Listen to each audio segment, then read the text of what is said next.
Welcome to this edition of the Million Dollar Mastermind podcast. This is where we pick the brains of high achievers from all walks of life and get their hard-earned, real-world insights on winning. I'm your host, Larry Weidel. Exciting afternoon because we're talking to Sunny McGaw. And Sunny, that's McGaw, right? Yes, McGaw. I was going to correct you. It's Sunny a common McGaw. mistake. And founder of many things, Sunny McGaw Marketing right now. Sunny loves marketing, and Sunny's really great at it and has had a major impact in business, a lot of people's lives. And so, Sunny, we want to get into that and find out how you climbed that ladder and moved into a position of influence, which is all, this the way if you can't gather an audience, if you don't have an audience to speak to, it's not much of a message you've got, but if you got a good message, you're helping people, the crowds grow. And you've certainly seen that in your career. So you're up in Toronto, Canada. That's right. Enjoying the first snowstorm as we... You got it. Yeah. And so the first of many, by the way, I'm sure. But be great in the spring when it melts and you got plenty of water. So, and why do you live in Toronto? Great question. I was born here. I was born in this area. I've lived in 5 different countries, actually, for over a year at a time, and I've traveled to, I believe it's 41 countries now. But I really, really do love Canada. Yeah, and it's a great place. What is that? Because friends, family, or sure, yes. Is that to make you just feel comfortable? You grew up there, and you got the contacts. You know how to get things done. You know where people are. Is it a comfortable thing? Is it an efficiency thing? What is it? I mean, I'm sure most people live where they live due to some of those factors, but really, I love it here. Toronto is a fabulous place to live. It's the most ethnically diverse city in the world now. It just beat New York and London. So, I mean, you want to try an Ethiopian restaurant? Absolutely. Here we go. Here's 5. Mongolian fare. There's all kinds of different neighborhoods. The art scene is incredible. The live music scene is unbelievable. It's safe. I have 3 children. I have 3 teenagers. I don't want to get into why it's safer, but I'm sure we can all extrapolate on why it's safer for our children to be here. The outdoors is incredible, and winter is a bit of a pain in the butt. There's no doubt. But if you're prepared, and this is the key, Larry, if you're prepared for winter, it can be fabulous. Just get some snowshoes. It's a wonderful, wonderful thing to do. Get some snowshoes, and you'll see some incredible parks and trails. So Toronto's great. I highly, highly suggest you come. You can stay with me. The teenagers.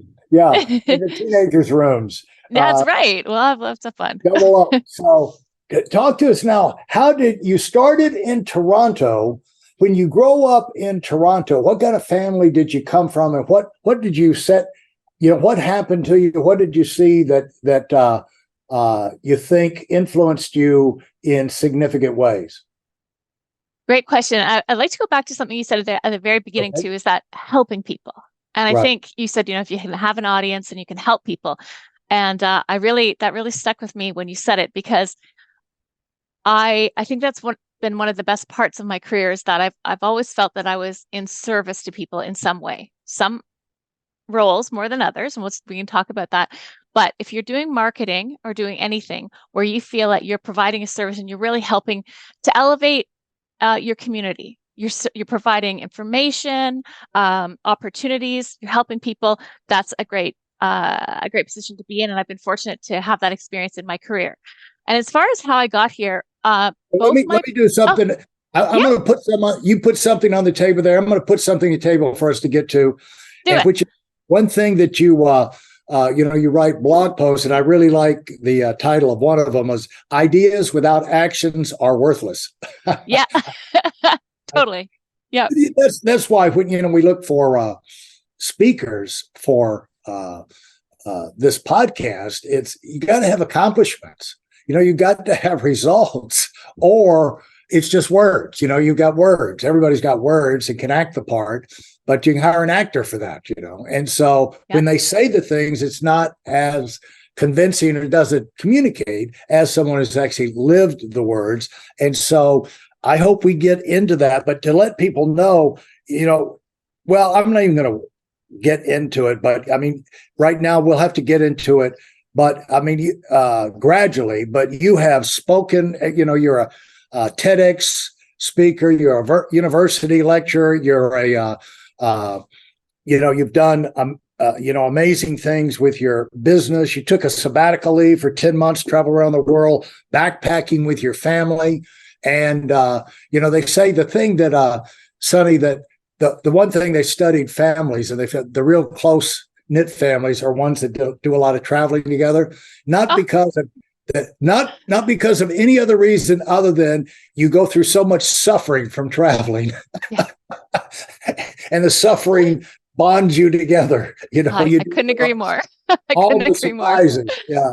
You got no one but each other kind of depend on to get through it. So anyway, I'll stop interrupting you. And, how did you get off on this thing? And I want to get all the things on the table that eventually that you've done for people, but working with big players like Starbucks, Coke, General Motors, and becoming a creative director at age 40, lots of things that are beyond the scope of most kids when they're thinking about their future. So what were you thinking about? What made your eyes light up? Great stuff. Well, I think it's worth noting that I was raised in a very, very entrepreneurial environment.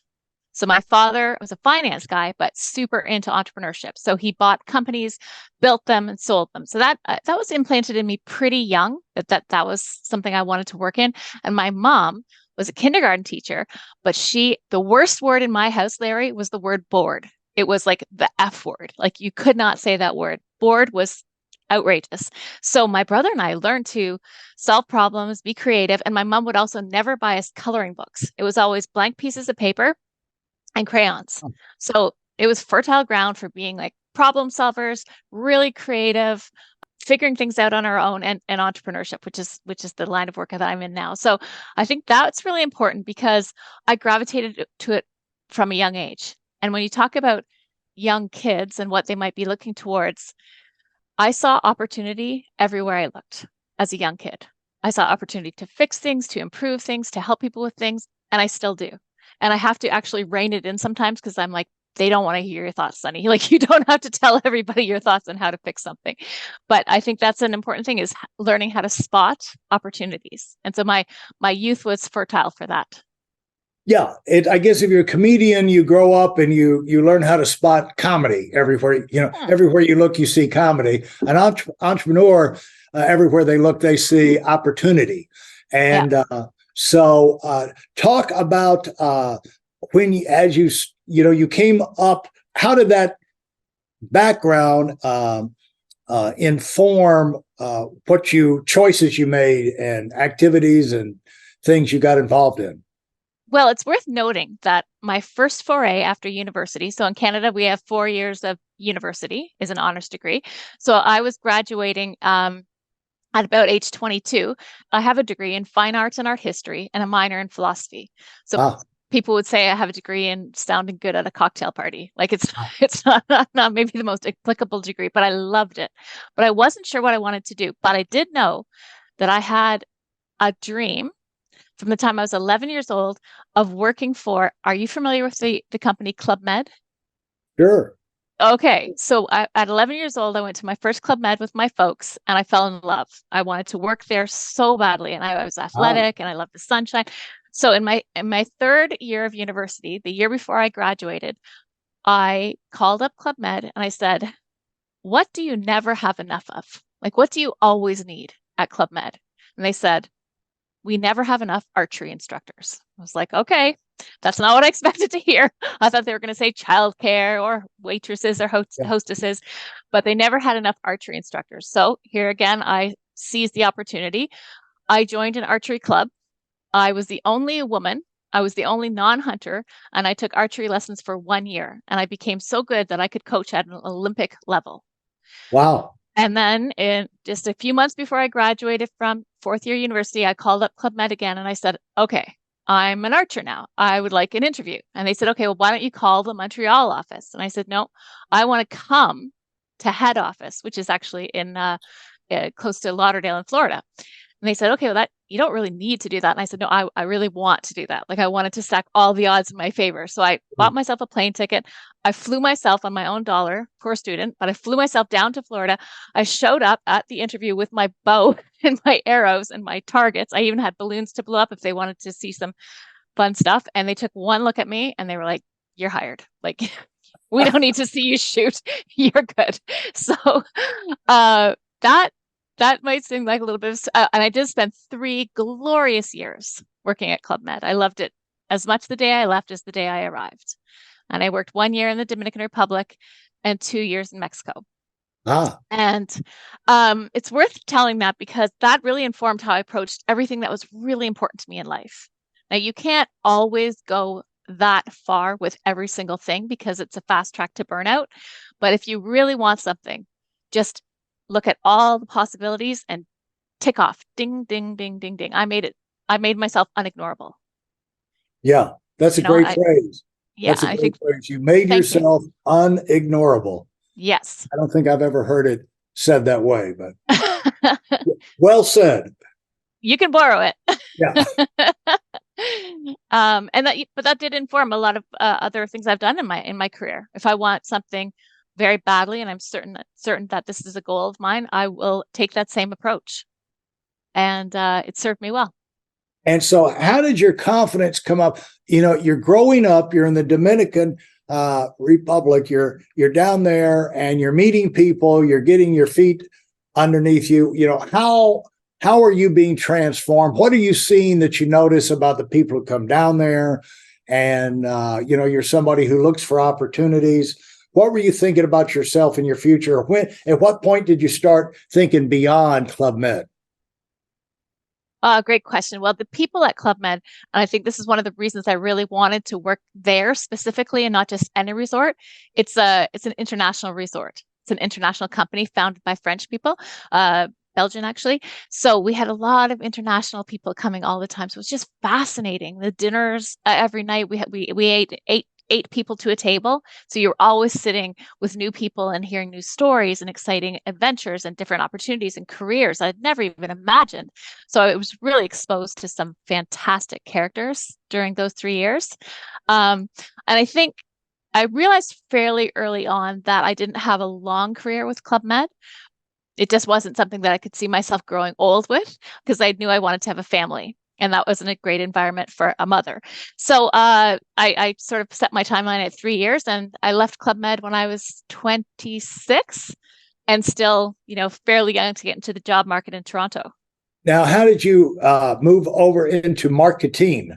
I begged, borrowed, and stole. No, I networked like crazy when I got back to Toronto. I had no idea what I wanted to do. I knew, I had this degree in fine arts and art history. I looked into curation. I looked into museums, but I was really feeling quite dynamic at that time in my life. Your mid-20s, you're just, you're up for anything. You can burn the midnight oil. And so my parents helped me to see the positive effects of networking. So then I just started reaching out to people. I'd gone to Western University, a university that has a lot of kids who went into business. So I, talked to them. Hey, what do you think about this? These are my skills. This is what I'm not interested in. What do you think? And those conversations. Also, anybody will give you 20 minutes of their time. I think that's really key. And I tell this to kids all the time. If you want to ask people questions, go to their plan in advance, go to their office, bring them a coffee or a tea. Anybody will give you 20 minutes of their time. So I was just prolific with networking. And then this idea of advertising and marketing came up. And I thought, this is fantastic. So I applied to a few places. And I was so fortunate, Larry, because I started my first foray into advertising was with this company called Echo Advertising. And we were the hottest boutique shop in Toronto. We had amazing clients. We had the Rolling Stones as clients. Really? Yeah. We brought Starbucks into Canada. We had all kinds of movie theaters and the Toronto International Film Festival. So some really cool clients, Labatt Beer. So it was just a great place to get my feet wet with marketing and advertising. What kind of things go wrong in marketing for a young person on the way up, learning, swimming with the sharks. What goes wrong for those who have not watched Mad Men? Oh my God. It's so great you said that, because people ask me, was it like Mad Men? And I'm like, yes, it was the 90s. It was a lot like Mad Men. People were stomping around and still smoking in the office. What went wrong? Oh, the list is so long, but I love that you asked me that, because I think people should talk about their mistakes more often to see that it happens. I'll tell you a folly of mine. It's a pretty good one. My boss, my direct report, was named Steph Sabag. He's a LA mover and shaker now with a tequila business. He had to go away somewhere, so he left me in charge of proofing a poster that we were putting out for the Toronto Film Festival for a movie called The Sweet Hereafter by Adam McGowan. So I had this poster, and this is back in the day where you were hand proofing, and I spent. He told me, this is very important. This is going to be seen internationally. Okay, I've got this. So I took a fine tooth comb and I went through what a movie poster looks like, all those tiny little names at the bottom. Yeah. I had to make sure accents were correct and punctuation was right. Everything. The colors were right. I spent almost a day proofing this poster. I signed off on it. It went to print. 100,000 posters came back. The movie title wasn't on the poster. The Sweet Hereafter didn't appear anywhere. And I wanted to crawl into a cave and die. So that's my most profound mistake. Talk about not seeing the forest for the trees. Yeah. And but how'd you get out of it? I apologize. I may have cried. These things happen. And I think it's a great story, really, because who hasn't had a mistake like that in their career, or especially early on, right?